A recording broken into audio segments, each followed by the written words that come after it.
At Ashoka Hotel, live images coming in of Prime Minister Modi himself arriving for this NDA meeting. Paulami is joining us right from the spot at Ashoka. That's JP Nadda greeting the Prime Minister, some of the alliance partners, Eknath Shinde as well, Chief Minister of Maharashtra. You also have Edapadi Palaniswamy of the AIDMK. These are top leaders, alliance partners of the BJP as part of the NDA alliance who are greeting the Prime Minister. This is indeed huge for the NDA as they're coming together right on the same day. The opposition has decided to meet. In a way, a strong message going out that they are a strong unit themselves and have a bigger number, 38 versus 26. Paulami joining us. Paulami, Prime Minister has arrived. What's the enthusiasm like among the NDA members?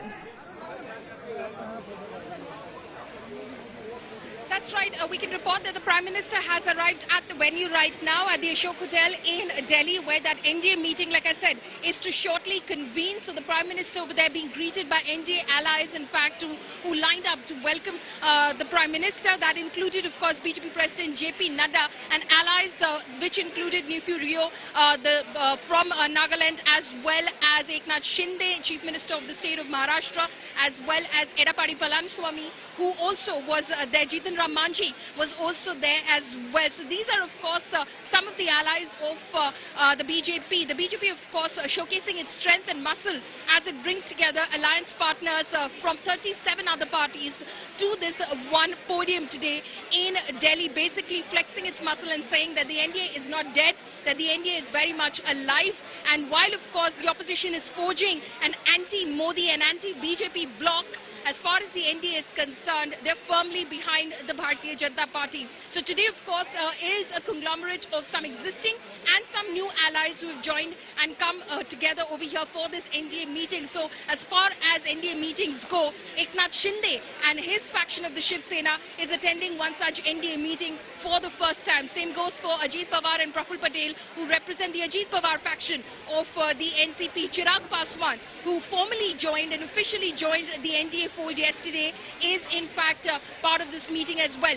O.P. Rajbhar, also now part of the NDA, he's present as well. Jitan Ram Manji back in the NDA fold, he's present at this meeting as well. Also interestingly, Pawan Kalyan, Janasena chief, is here from Andhra Pradesh attending this meeting as well. So some new allies and some existing allies, but obviously a lot of criticism that the NDA faces from the opposition, saying some of its time-tested allies have left its side over the last few years, which includes the JDU, which includes the Uddhav Thackeray faction of the Shiv Sena, the TDP and the Shiromani Akali Dal.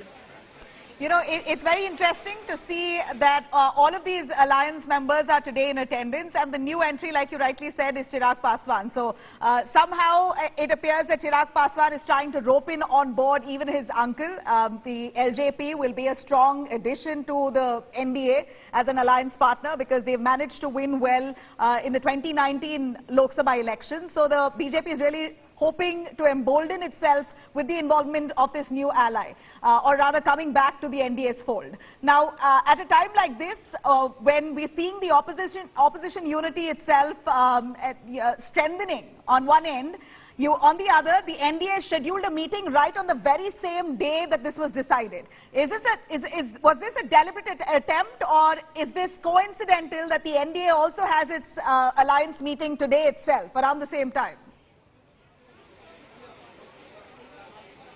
No, it is definitely a very, very interesting choice of date, Nabila, because it was not a date which was finalized a long time ago, and then the opposition, of course, chose their dates for the Bangalore meeting. So it was around about the same time, just a few days apart, that both alliances, in fact, decided that this is going to be the date when they're going to meet. Of course, the opposition had a two-day meeting in Bengaluru, and the NDA chose to, of course, announce this meeting today itself, on the day that the main meeting of the opposition alliance was happening in Bengaluru. This, of course, very crucially comes before the monsoon session of Parliament as well. So the NDA, of course, they're flexing its muscles, because remember that all of these parties now pose a new challenge for the Bharatiya Janata Party-led NDA in Parliament, because, for instance, as far as the Congress is concerned, it has extended its support to the Aam Aadmi Party as far as the Delhi Services Ordinance is concerned, and all of those other opposition parties are going to back Arvind Kejriwal when that ordinance is brought forward in Parliament Parliament as well. Similar such issues, the Manipur issue is also going to be discussed in the sense that the opposition will press for a discussion, will press for responses from the Home Minister, seeking a detailed report on the law and order situation in Manipur. So there are several issues now which this collective opposition alliance is going to use to mount pressure on the NDA, on the Bharatiya Janata Party with. So that's why it has become, of course, incumbent upon the BJP to ensure that it has its strength and might. It has its strength and might in terms of sheer numbers in the Lok Sabha.